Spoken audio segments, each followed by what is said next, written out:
So let's dive into last week. What happened? What happened last week? So right now, this is the third nerf in 2 weeks, and we can tell pretty safe that the static HV now, this underlines it basically, the static HV now is the go-to gun for the Superior 46. We had some changes in week 32 again.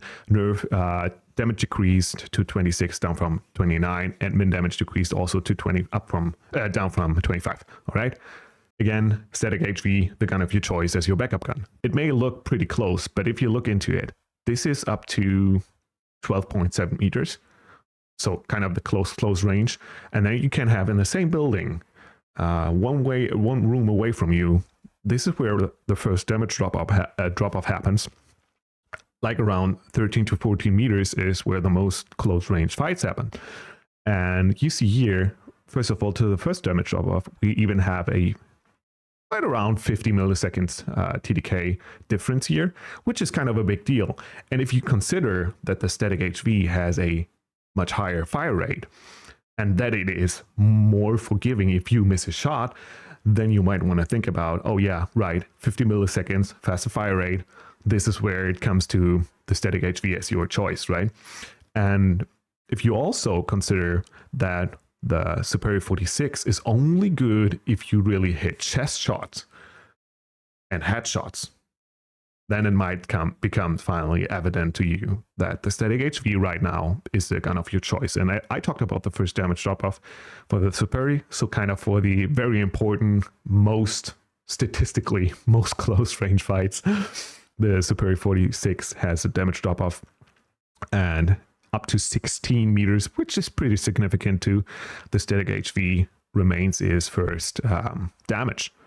So that makes it that we have a difference of roughly 230 milliseconds between the static HV and the Superior 46 between 12.5 and 16 meters.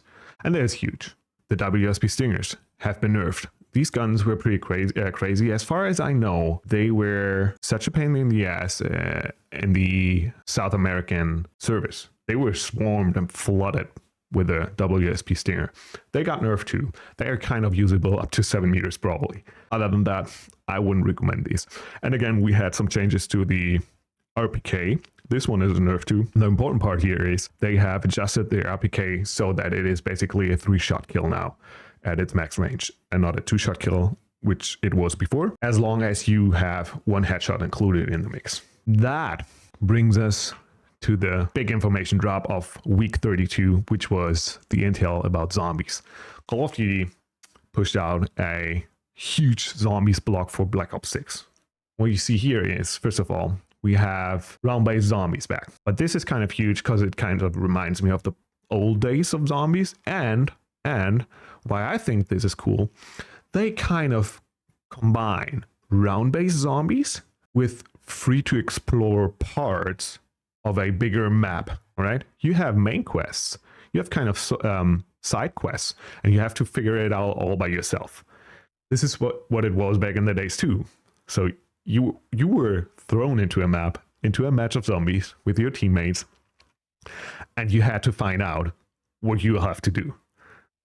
And this is kind of a combination of the, I think, of the best parts of both zombies modes. The HUD customization, which we see here in this picture. So like for the customization, the upper picture has a mini-map. This one doesn't. And then we see slight changes to the HUD here. Perks over here on this one, here in the middle. On the upper picture, they're in the middle, like here. And like what we see here, and then abilities or what it is, they're in the middle and the lower picture, and then here, they're here.